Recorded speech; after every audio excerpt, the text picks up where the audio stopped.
تحفے۔ یہ ایک خوبصورت وادی کی کہانی ہے جو ایک پہاڑی کے دامن میں آباد تھی۔ وہاں کے رنگین پھول بچوں سے باتیں کیا کرتے تھے۔ تمام بچے علم حاصل کرنے کے لیے بہت شوقین تھے۔ وہ اپنے آپ کو ہمیشہ صاف ستھرا رکھتے، لیکن ان میں ایک نجمہ بڑی گندی تھی۔ اسے کئی بار سمجھایا گیا، لیکن اس نے کسی کی نصیحت پر بھی کان نہ دھرا۔ کبھی تم سے چلتی پھرتی اور باتیں کرتی ہوئی گندگی دیکھی ہے؟ ایک دن نجمہ کو چڑھانے کے لیے جب اس کی سہیلیوں نے آپس میں یہ مشورہ کیا تو وہ فوراً غصے میں آ گئی۔ اس نے اپنے میلے کچیلے بالوں کو اپنے گندے چہرے سے ہٹایا اور اپنی سہیلیوں کو کوسنا شروع کیا۔ اس کی بہتی ناک اور پیلے رنگ کے بدنما دانت دیکھ کر اس کی ایک سہیلی کہنے لگی، چلو بھاگو یہاں سے، بو آ رہی ہے۔ سامنے یہ گندی لڑکی جو کھڑی ہے، یہ کہہ کر اس کی تمام سہیلیاں بھاگ گئی اور نجمہ اکیلی منہ بسورے کھڑی رہی۔ ایک روز نجمہ صبح سویرے اٹھی، کمرے کی دیوار پر بڑا آئینہ لگا تھا۔ جو ہی اس کی نظر آئینے پر پڑی تو آنکھیں مارے خوف کے کھلی کی کھلی رہ گئی۔ اس نے دیکھا کہ سامنے ایک چڑیل کھڑی ہے جس کے گندے بال بکھرے ہوئے ہیں، چہرے پر ایسے نشان ہیں جیسے مکھیاں بیٹھی تیزی سے گھوم رہی ہوں۔ یکا یک اس نے اپنے تیز اور بڑے بڑے دانت نکالے اور اپنے دونوں ہاتھ بڑھا کر نجمہ کو پکڑنے لگی۔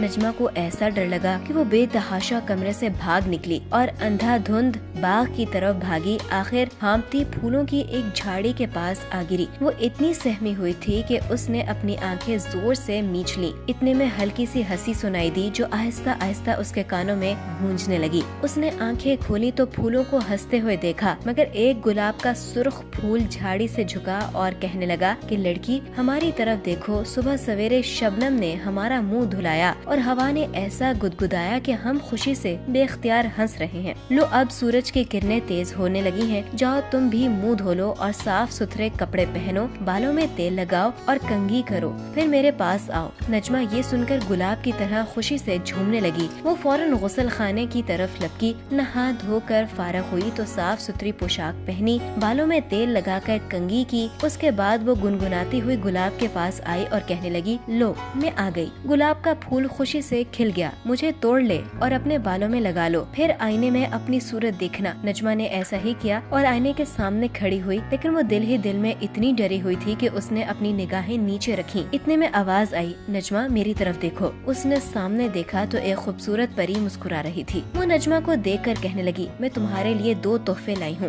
لو انہیں قبول کرو۔ پھر اس نے نجمہ سے کہا، ان میں سے ایک نصیحت ہے اور دوسری خوشی۔ نجمہ نے دونوں تحفے لیے۔ اس کا چہرہ شرم کے مارے لال ہو گیا۔ وہ منہ سے کچھ نہ بولی، اس کا سر شکریہ ادا کرنے کو جھک گیا، لیکن جو ہی اس نے نظر اٹھائی تو دیکھا کہ پری غائب ہو چکی ہے اور اب اس کی جگہ ایک خوبصورت لڑکی کھڑی ہے جو اس پری سے بھی زیادہ خوبصورت ہے، اور اس کے بالوں پر سرخ گلاب کا پھول خوبصورتی کا تاج معلوم ہوتا ہے۔